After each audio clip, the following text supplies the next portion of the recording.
Good morning and welcome to the Peorian. I'm Paul Gordon, your host. Headed downtown near the riverfront now, and one can sense, almost feel, the excitement building. We're only months away from the opening of the new Peoria Riverfront Museum and the adjacent Caterpillar Visitor Center. And as people see them taking shape, they realize just how big of a deal that project is for the city. Why, even one of the project naysayers told me recently that he's getting quite anxious to see the finished product. But the museum board isn't waiting until the projected October 20th opening day to start getting the public involved in the multi-million-dollar project. Already the museum is selling memberships and seeking corporate sponsorships and partnerships and other benefactors, all crucial in helping to meet future operating expenses. The museum also wants to put Peoria's best foot forward when the doors of the new building open to the public. Part of that will be selecting some of the best offerings from local artists to display in the museum, an opportunity some artists probably won't want to pass up. My guests today will be representatives of the museum, and when we come back, we'll discuss these and other matters as the museum prepares for its big day. Welcome back to the Peorian. My first guest today is Kristen McKenzie, Vice President of Collections and Exhibits for Lakeview Museum, soon to be the Peoria Riverfront Museum. Kristen, first of all, first question, are we still on for October 20th for the opening of the new museum? Yes, the public opening, October 20th, Saturday. We're expecting huge crowds. Oh, I bet you are. Is everybody at the museum getting excited? There's different levels of excitement, and some of us who have to fill all the content don't quite use that word. There's a lot of energy, there's a lot of enthusiasm, but we know we have so much to do and we've been working really hard. So excitement's not our word. More anxiety? No, just a little intensity and staying focused, get it done. But while we're talking about excitement, when you're out in the community, are you feeling it?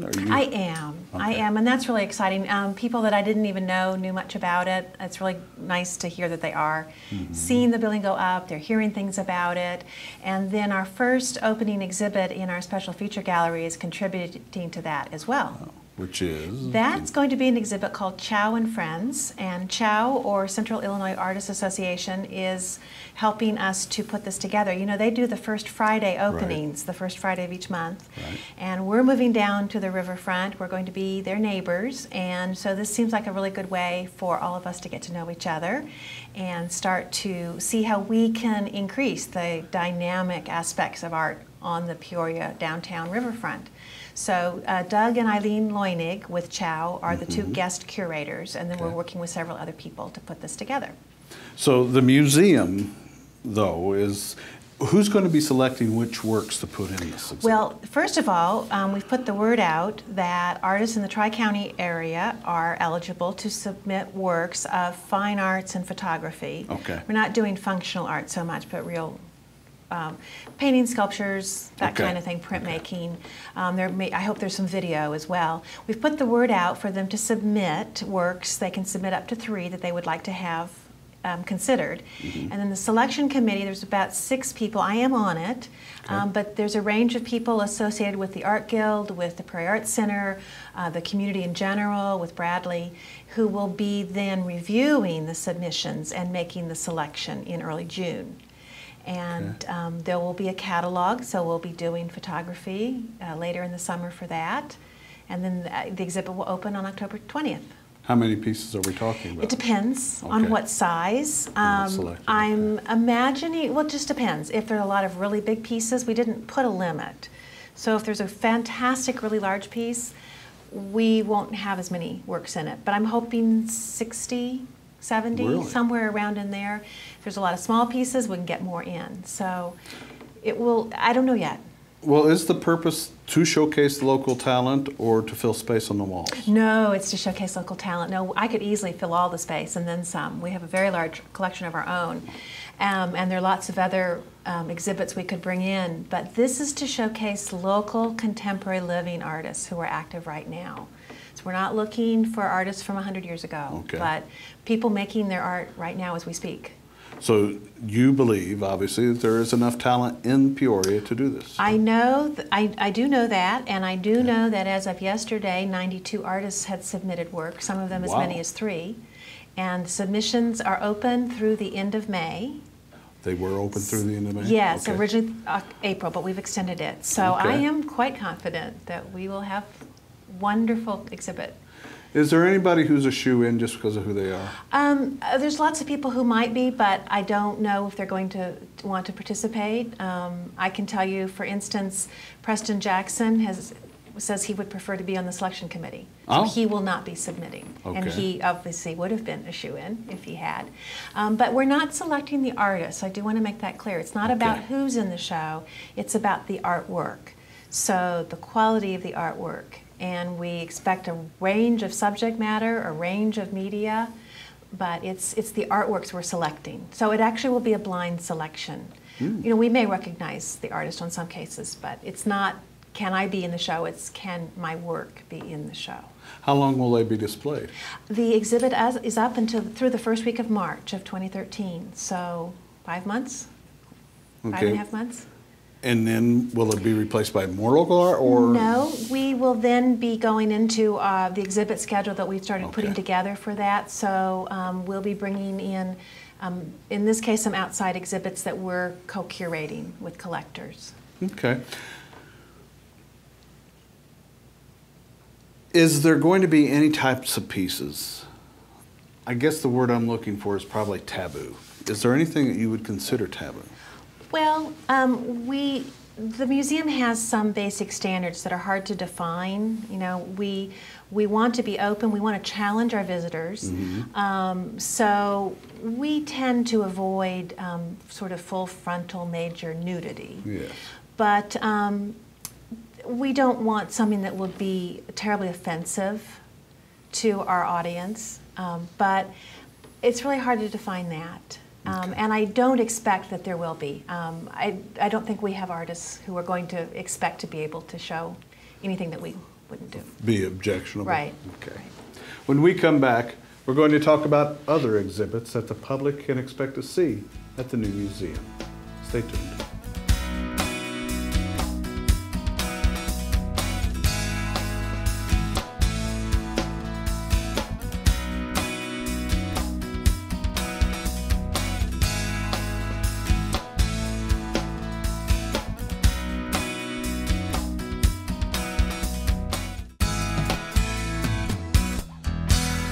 Welcome back. I'm with Kristen McKenzie, Vice President of Collections and Exhibits for Lakeview Museum.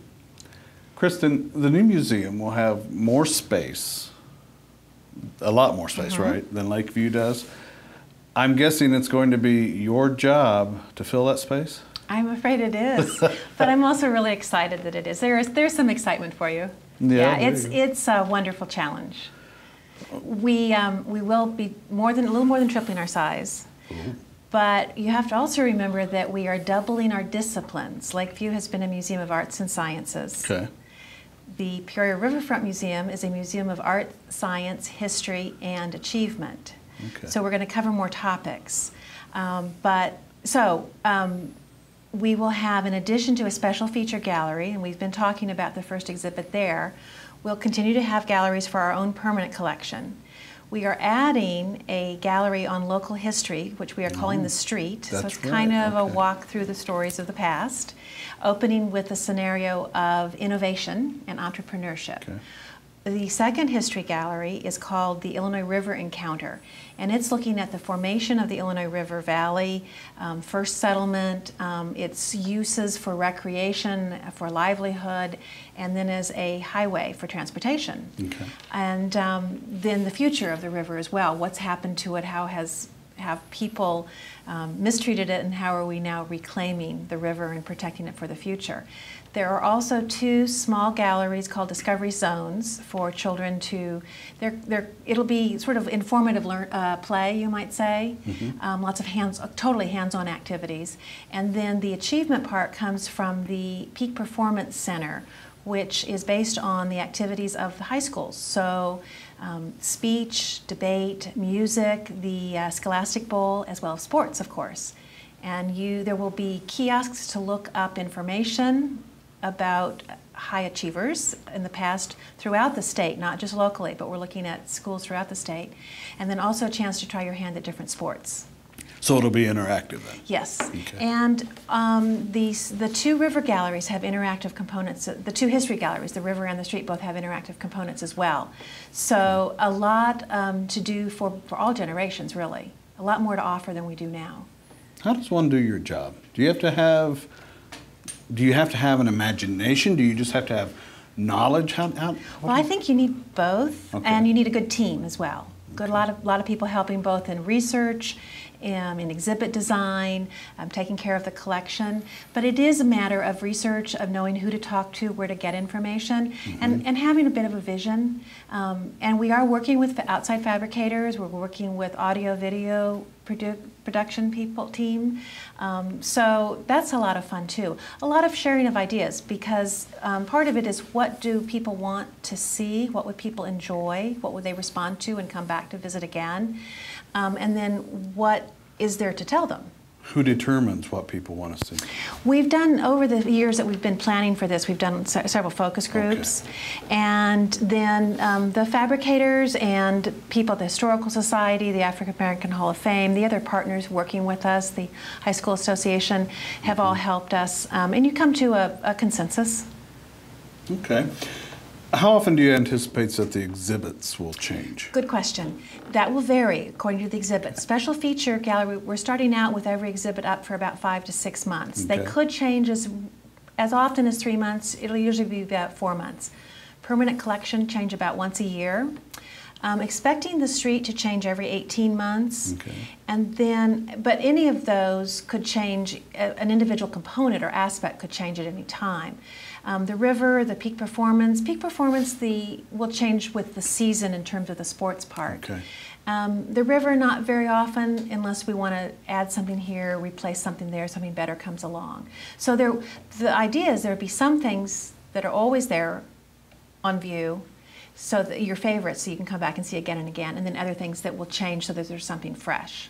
We also have some small exhibits I didn't mention, dispersed displays, we're calling them, for some of our our science collections, for the insects and minerals and shells, and our ethnographic arts, artifacts from other countries, other cultures. So there will be something for everyone, really. Okay. We're going to take a break now, and when we come back, I'll be joined by Nikki Cole, who will talk about memberships for the new museum. But first, here is our own Kevin Kaiser to tell us what is happening in the literary and culinary world. Hey, welcome to me. I'm glad you're here. Now be quiet and listen.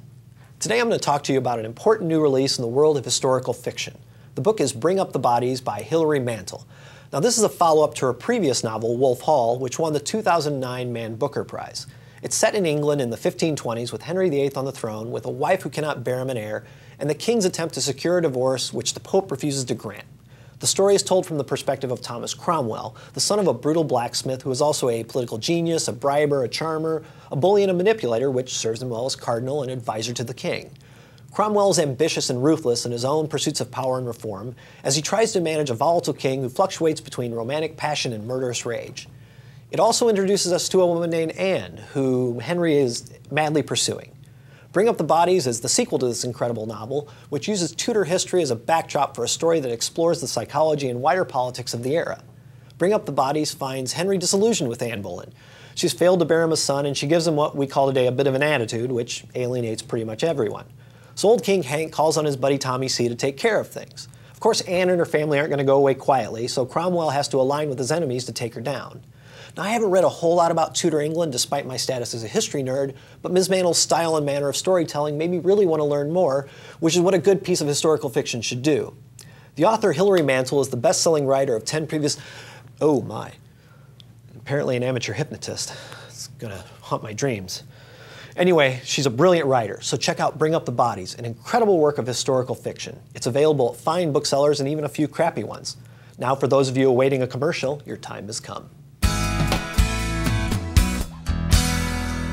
Welcome back to the Peoria, and I'm with Nikki Cole, Vice President of Development for the Peoria Riverfront Museum. Welcome, Nikki, and thank you for coming in today. Thank you for having me. The museum has already started, membership drives, correct? The existing museum is finishing their final year of membership for Lakeview Museum. Okay. The new memberships for the Peoria Riverfront Museum go on sale July 1st. Oh, okay, July 1st. I thought they'd already started. Yeah. How important is it that you have this membership drive going before the museum even opens?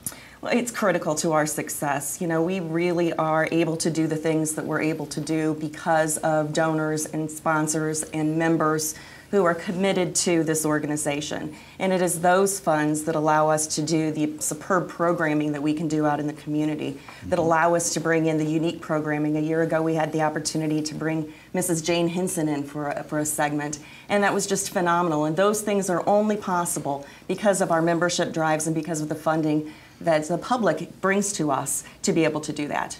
Okay. Are you getting a feel from the public so far, such as your Lakeview members, do you think you're going to have any trouble selling memberships to the new facility? You know, I don't believe so, and the reason I say that as confidently as I do is because we've put many steps in place to make sure that we're listening to the needs of the community, that we're hearing what our members are wanting now and as we move forward in the future.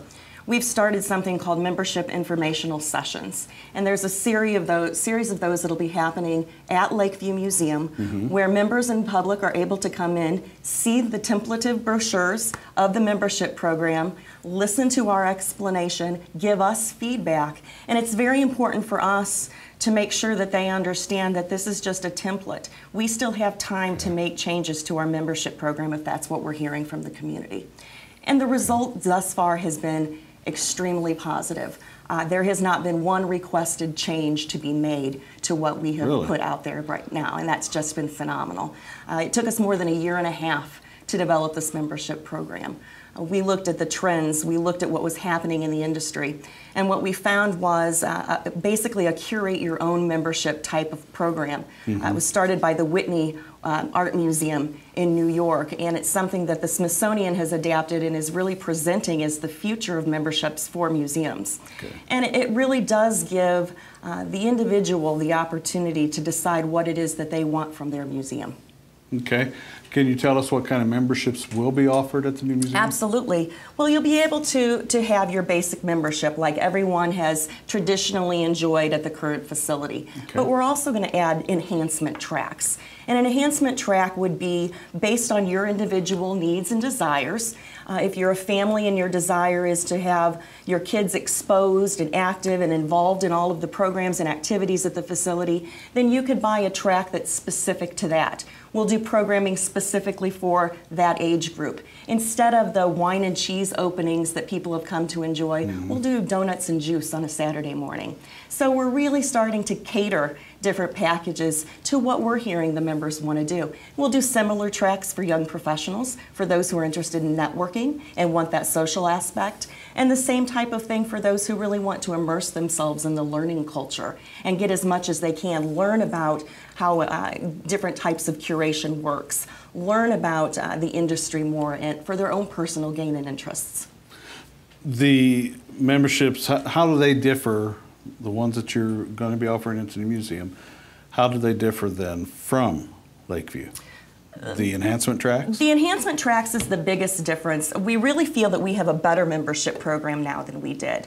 Our members will still be able to enjoy the reciprocal program where they can visit more than 350 museums across the country for free or reduced admission. Okay. With the addition of history and some of the other disciplines in the new facility, we've had the opportunity to bring in more programs like that. Okay. We'll have a time traveler track, which will bring members an additional 250 institutions across the country that they can access with a historical theme. So it really does open us up to be able to provide more. With the inclusion of the theater, the concession stand, the different types of things that we'll be able to offer, we have opportunity to offer increased benefits there as well. Discounts, coupons, all kinds of different fun things that we can do. So we really can enhance the experience to what our members have come to enjoy. We really don't feel that we've taken anything away, and that's what we've heard from our members in our informational sessions as well. Okay. We've really just added to the benefits of people to enjoy this fine facility. Will there be much difference in the cost? Of course, that's the important question. There will be an increase, no doubt, but it is a comparable increase. Just for a rule of thumb, right now an average family membership is $75. For the same membership in the new facility, it'll be approximately $95, so about a $20 increase. Of course, I encourage everyone to remember we're going to 6 galleries, a planetarium, and of course that giant screen theater. So the opportunities and expansion of what we'll have to offer will be greatly increased as well. Okay. Thank you for joining us today. Thank you so much. I appreciate your time. Absolutely. Thank you.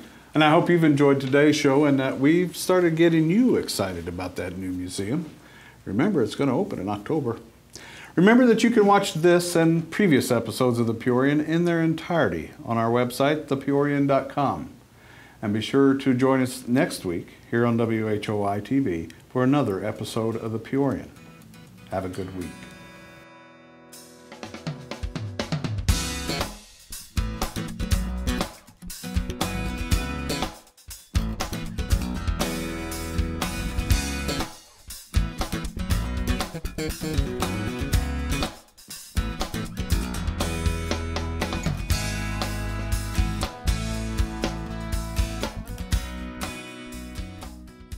Música